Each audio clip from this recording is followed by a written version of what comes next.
Hello everyone and welcome to yet another movie review, this time for a movie I've just got back from being Avengers Endgame, and oh my gosh guys, this is my favourite movie of the year, definitely, and the waiting that I did for this movie, it paid off brilliantly. So, now warning, this review will include spoilers of the movie, so I'm going to give you 3 seconds if you haven't seen it yet to leave this video, okay, and come back when you've watched it, okay, so 3, 2, 1, okay, so the movie begins with Clint Barton and his family at their homestead in Ed, and he's teaching his daughter how to use a bow and arrow, but then all of a sudden, all his family turns to dust, implying that this is his point of view of the snap happening. Luckily, he survived it, of course. Then after that, we see Tony and Nebula on the Banata in deep space. And unfortunately their supplies are dwindling, so he sends a little message to Pepper, hoping that she'll receive it if she has survived the snap. But luckily, when it looks like they're about to die from lack of supplies, they're rescued by Captain Marvel, so that's awesome. And then they return back to Earth, where they join the Avengers left behind from the snap who've survived, so Steve, Bruce, Natasha, Rhodey, Thor, and also Rocket, and also Pepper Potts too, so Tony reunites with her. So while Tony's recovering, they devise a plan to find Thanos thanks to Nebula, and they find that he's living on an uninhabited planet where he's a farmer, and when we're introduced to him, what's noticeable is that he's got a large burn mark on the side of his face, implying something's happened. And he then reveals to them that the stones have been destroyed because they're not on his gauntlet when they try and get them off it. And so, to stop the balancing being that's how it was. So, as a result, Thor angrily beheads Thanos. He went for the head. Then 5 years later, everything has changed, really. So, basically, Bruce Banner has learned how to control his Hulk personality. So, oh yeah. That's pretty cool. He's like, big, fig Bruce Banner, really. The Hulk with Bruce's personality. That's cool. And also his voice, so it's not hulky, really, anymore. And Thor's also gone completely wrong because he's gone to Norway with the last people of Asgard, including Valkyrie, to make a little fishing community. And he's gone fatter and drunk, which is pretty shocking, isn't it? And his hair's got longer as well. However, Scott Lang escapes from the quantum realm, so that's pretty cool. And he meets Steve and Natasha at the compound, revealing that instead of it being 5 years that passed for him in the quantum, it was actually 5 hours. So he suggests they could go back in time to stop Thanos from getting the stones. And they do ask Stark for help, but it turns out he's actually raising a daughter called Morgan with Pepper now. And he doesn't want the timeline being messed up to affect her. But eventually, when Stark, looks at a photo of him and Peter Parker, he decides to help them as well, so he joins in to complete the project for a time machine. And meanwhile, when Thor's rejoined, we also see Natasha going to Japan, where she finds Clint, who has taken up the identity of Ronin, and he's seen killing a Yakuza gang member, I think called Aikido, I think he's called, yeah? Yeah, I think that's his name, yeah. And he kills him, and that's when he meets Natasha, and then he joins into her and the rest of the Avengers. So, they then devise a plan to travel back in different time periods to retrieve the stones before Thanos can get them. So, basically, first of all, Bruce, Steve, Eve, Scott, and Tony travel to New York back in 2012 in the Chitauri battle, so that's pretty cool. And in that time, Bruce does go to a Sanctum Sanctorum to get the Time Stone, but the Ancient One doesn't let him at first, but then when he reveals that Doctor Strange did give Thanos the Time Stone willingly in Infinity War, she gives it him. So that's good. And she tells him that the stones must eventually be put back into their original time frames to stop reality breaking down. And as well, Steve also manages to get Loki's scepter, because that of course contains the Mind Stone. However, the attempt to get the Tesseract, which Scott and Tony try to do, goes wrong, and using the Tesseract, Loki escapes with it, so this confirms that Loki will most likely survive what Thanos does to him in Infinity War. Then they decide to get an earlier Tesseract back in 1970, so Oh, Steve and Tony travel back into 1970 using Pym particles. Was the last ones of them. And while they're there, they also get Pym particles from a young Hank Pym's lab, so they can return back to a present, which is pretty cool. And also, in that very scene, Stanley's cameo appeared. Now, unfortunately, guys, this is actually his final cameo, or it's been confirmed, which is very disappointing, because I was hoping he'd have a cameo in Far From Home, but unfortunately not. So that's very disappointing, isn't it?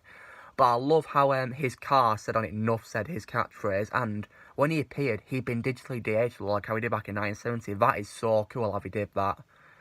And yeah, that was really nice seeing him one last time, really was. So yeah, rest in peace, Stanley.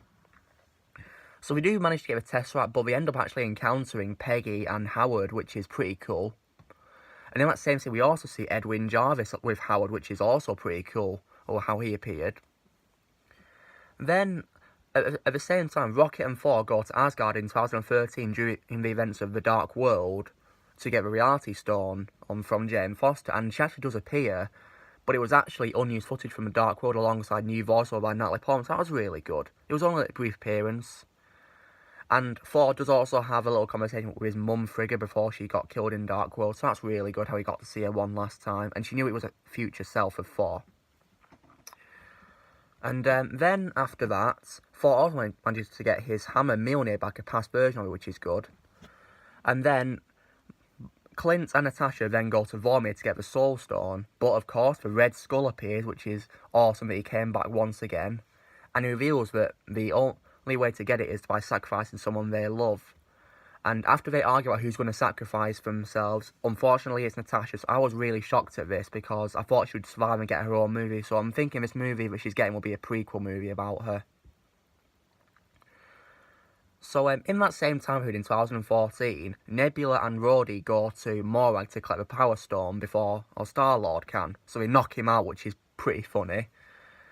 And Rhodes is able to return to present with the stone, but unfortunately Nebula can't because her implants interface with that of her past self. And of course, Thanos in that time period, he manages to access future Nebula's memories, and he learns of their plans to stop him from getting the stones. So he sends the past Nebula back in disguise as future Nebula. So with all of these stones collected, So Bruce is able to put on the gauntlet on his hand, and he uses it. He snaps his finger, and this resurrects everyone who Thanos killed, which is awesome. How they all came back. However, past Nebula does manage to use the time machine to transport Thanos and his ship to the present day, and they attack the Avengers compound, destroying it. However, the past Gamora, who was with Nebula and Thanos, gains compassion when she learns about what happens to her in the future, and how she and Nebula become good friends because they're sisters, and she frees future Nebula. And then, after that, past Nebula just tried to get the gauntlet from Clint because he has it on him, but future Nebula kills past Nebula, so that saves Clint. And Thanos then reveals to the Avengers that he's going to use the stones to destroy the universe and create a new, better one, which no one's going to remember. But one of the best parts of that fight was how Steve was able to pick up Mjolnir. That was awesome. Like, I was so hyped when he picked it up and he used it. However, unfortunately, Thanos does overpower our Tony, Thor, and Cap, and he summons his armies, including the Black Order, to lay siege on Earth. However, the best bit was when all of the people who got disintegrated come back through Doctor Strange's portal. They all appear. Like, that really sent adrenaline down on my... I mean, it was just amazing. Like, I got so hyped, like, because I knew it was going to be a big battle, and there was. And that fight was absolutely amazing. And then eventually Captain Marvel returns, because she's been away helping other planets. And she's able to destroy Thanos' ship. And then Thanos tries to regain the gauntlet so he can do the snap too. But however, Stark is able to get the stones off the gauntlet and put them onto his gauntlet, and then he snaps his fingers, and then Thanos and all of his army disintegrate. Unfortunately though, because of the radiation that's emitted from snapping the fingers, it kills Stark, and now that scene was really sad. Like, I nearly cried at it. But he died with Pepper and Spidey and everyone else by his side. So yeah, he didn't die in vain, because he saved everyone. So after Tony's funeral, Valkyrie's appointed Queen of Asgard by Thor, and then he joins the Guardians of the Galaxy, now calling them as Guardians of the Galaxy, if you get what I mean. Steve then decides to return the stones to their correct time frame, so he does, and also Mjolnir. However, rather than return to the present, he instead decides to live in the past with Peggy.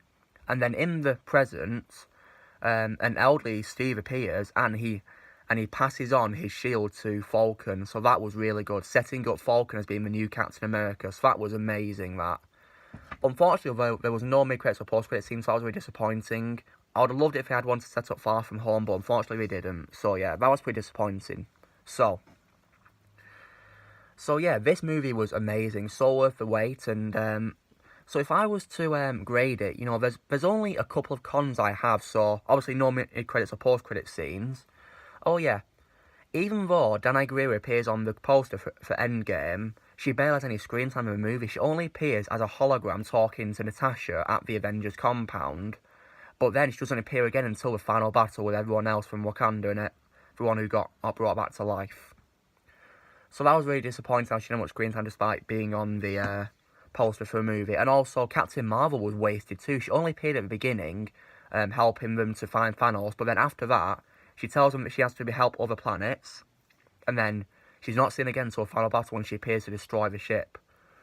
So that was really disappointing, really.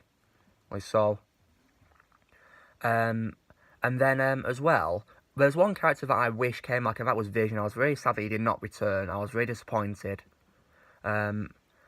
But it's pretty logical why he didn't return, because he's an android, not a living thing, so he couldn't be resurrected with a soul stone, because he doesn't technically have a soul, he's an android. So yeah, that was really disappointing, really. But it's pretty logical, but yeah, we'll miss Vision. So if I was to grade this movie, I'd probably give it a solid 9. You know, because of those cons I just mentioned, but yeah, apart from them, I didn't have any problems with it, and I loved the effects, the action. The final battle was the best part, definitely, it really was, and how Steve got to pick up Mjolnir, that was awesome. And of course, the appearances from people in the flashbacks, when we travel back in time, you know, like Peggy, Howard. We also saw Alexander Pierce in the, Chitauri battle in the aftermath. That was really cool how he appeared, and also Jasper Sitwell, and also Crossbones, before he became Crossbones. So yeah, that was amazing.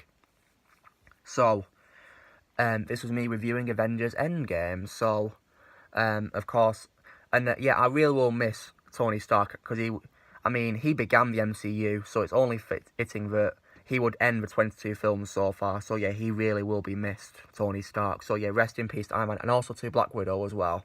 I really am going to miss her as well, but I can't wait for a solo movie. So, this was me reviewing in Avengers Endgame. So, give this video a like, and if you've seen it, let me know what you think in the comments. If you haven't seen it and you watch this, then shame on you, because you'll spoil it for yourself. And so subscribe to my channel, and I will see you all later.